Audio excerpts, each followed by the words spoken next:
could own the most expensive camera in the world and still end up getting a basic video from that expensive camera. You should be able to take your videos from looking this way to only if you're able to follow the basic principle that guides videography and cinematography. So first things first, let's fix what is wrong with this video. The first thing that is wrong with this video is my audio. So let's fix that. Talking about audio, I just added an external microphone to my camera, which is my mobile phone, and you guys could see the difference on how it's made my video sounded and how everything I say is more audible to my audience. So the thing is this, your audience might forgive you for not so good visuals, like your video quality is not per standard, but you see bad audio quality, people will hardly watch your videos if they could barely hear you and if your audio is crappy. And the interesting thing about your audio for your videos is that very affordable microphones, external microphones that are out there that you could add to your videos to make it sound more interesting. So go over to Amazon, or you could check the link in the comments or in the description to see some of the ones I highly recommend. So the next step is to declutter your space. I live in a studio apartment and I'm shooting this video right in my apartment where I've got my kitchen and everything that I own in this entire life in the same space. And if you look just at the back there, you see that I have so many items that shouldn't be in the shot. So I will go ahead and declutter those items. Okay, so now that I've decluttered my space, I didn't just declutter my space, I cleared up unwanted items in my shot. I also added a little bit of character to my background. I've got a box of my microphone, which I use the CVM VM30, and I also had my tripod in the shot, something to just make my background a little bit more interesting. So the next thing we are going to do is to add a little bit depth of field. So what I mean by depth of field is adding that blurry background to your shot, having you as the subject stay in focus while the items in the background will be a little bit blurred.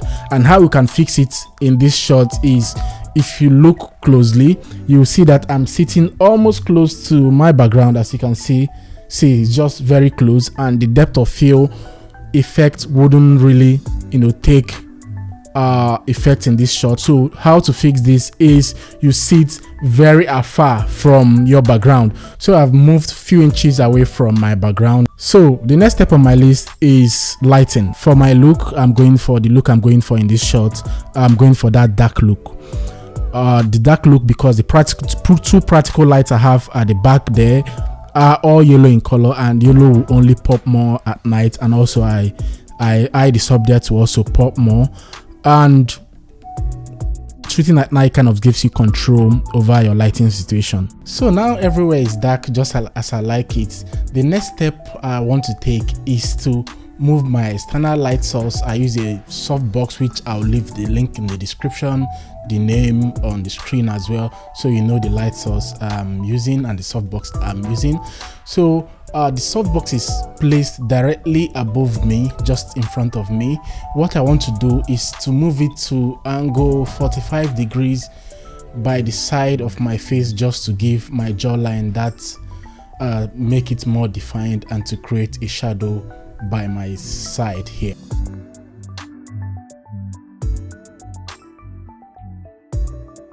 So now I've placed my light at angle 45 degrees from my face, so my lighting source is right by the corner, and as you guys can see, it has casted a shadow by the left hand side that makes my jaw more defined and makes this shot even more interesting and cinematic. So the next step I want to take is to add practical light to my video. So right now I've added two practical lights to my set. The light over there, which is a bedside lamp I got from a charity shop, not costing me more than £4. And then there is another bedside lamp over here, right over there, which I use as a practical light also, that adds some character and interest to my shot, which I got at Asda. Not too expensive, I think is around £10. But if it's not a must, there is not a rule to adding practical lights. I mean, you could get RGB lights, you could get any lights in the background just to add some character and some dynamic to your shot. And you all can agree with me that right now our shot is looking much more better than it was when we started this video.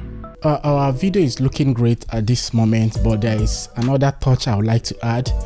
If you look at this video, you see the color of the cloth I'm putting on. You could still differentiate me from my background, but I want it more defined.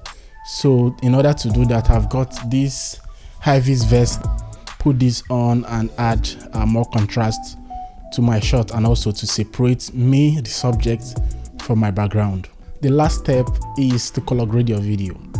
So color grading your video is like an icing on the cake. It makes it even more unique and gives you that film look that you see professional filmmakers have on their videos. So I color grade my videos on Adobe Premiere Pro, and it's an industry standard editing software that you can use to color grade. But if you can't afford Adobe Premiere Pro, because I pay £21 every month for its subscription, you can also go on CapCut. There are some filters or some filters, free filters that you can apply and play around with the sharpening, the colors and hues and saturations, and you can have a final look like this. So I hope you guys enjoyed this video, and if you'd like to see more, please make sure you subscribe, leave a like, follow me on all my social media handles, and please also make sure to visit my website. I will be linked in the description. I'll see you guys in the next one. Bye for now.